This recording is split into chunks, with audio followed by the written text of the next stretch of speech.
Olá pessoal, na aula de hoje nós vamos estudar o homem como sendo um ser essencialmente social e vamos refletir um pouco sobre as bases dessa socialidade.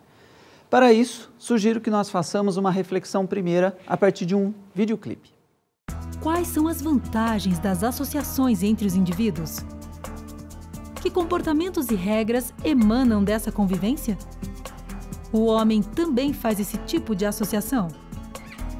Quais são as características peculiares da vida coletiva estabelecida entre os seres humanos? Bom, como vocês puderam notar nas imagens, o homem, assim como muitos outros animais, parece ter a tendência de viver em conjunto. Você pode notar que os animais naturalmente se agrupam, e esse agrupamento traz uma série de vantagens à vida do animal. Com esse agrupamento, ele pode ter melhores condições de vida, ele pode se proteger, ele pode fazer com que o indivíduo e todos os membros do grupo saiam em vantagem. Para o homem, uma reflexão semelhante é possível.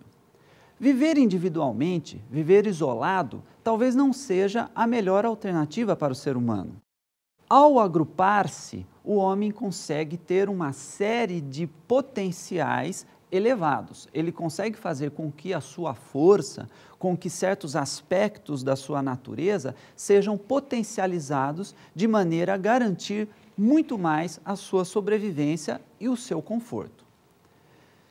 Dessa maneira, fazendo um paralelo entre o animal e o homem, nós percebemos que há algo em comum no sentido da vida coletiva. Assim como os animais, nós temos essa tendência em viver juntos. Nós também tiramos vantagens dessa vida coletiva. No entanto, é óbvio, existem algumas diferenças essenciais entre a vida dos animais e a vida do homem. Os animais se agrupam quase que instintivamente.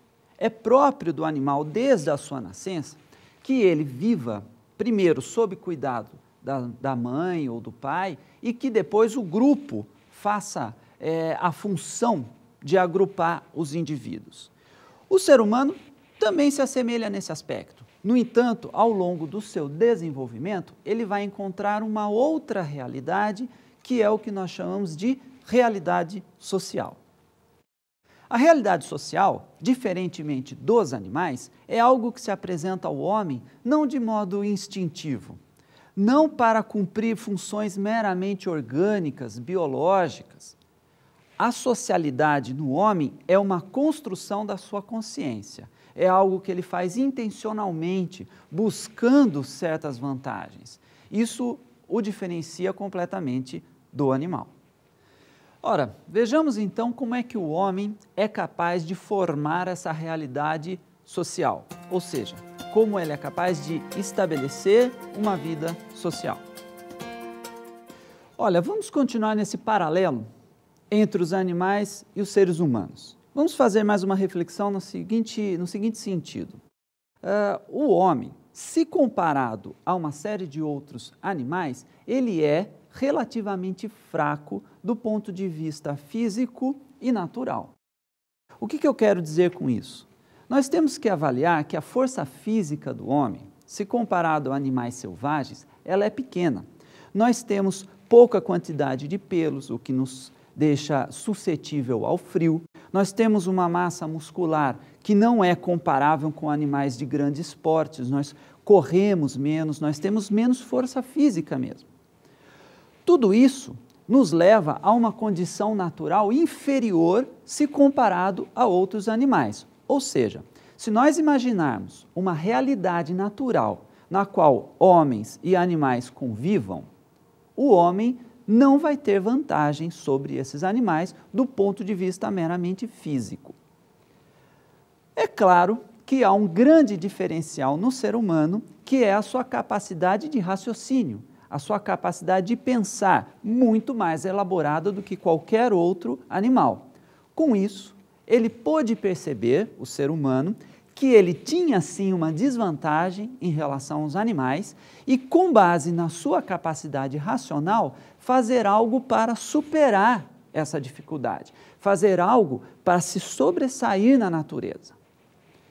você sabe algumas das alternativas que o homem construiu para essa sua possibilidade de ascensão. Ele construiu ferramentas, ele construiu armas e ele percebeu que, vivendo coletivamente, estabelecendo uma ordem social, ele conseguiria tirar muitas vantagens, mesmo em relação aos animais mais fortes do que ele. Vamos dar um exemplo. Imagine você, o homem das cavernas, o homem vivendo em situação bem rude. Ele pode ser atacado por algum animal a qualquer momento.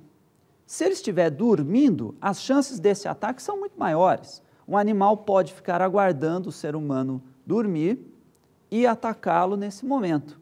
No entanto, se o homem se une a outros homens, formam uma pequena tribo, eles podem fazer um revezamento na segurança do local onde eles dormem.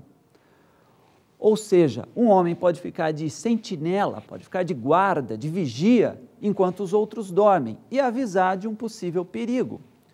Veja que isso é uma forma racional do homem driblar um problema físico, um problema natural, uma vantagem que surge justamente pela união dos homens, pela socialidade que se constrói.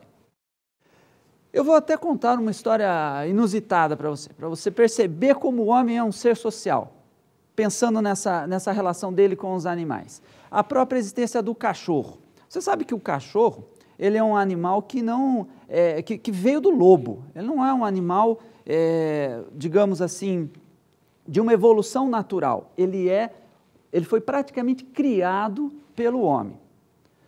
Como o homem fez isso? Ele pegava os lobos mais mansos. O lobo, se você analisar, também é um animal relativamente fraco.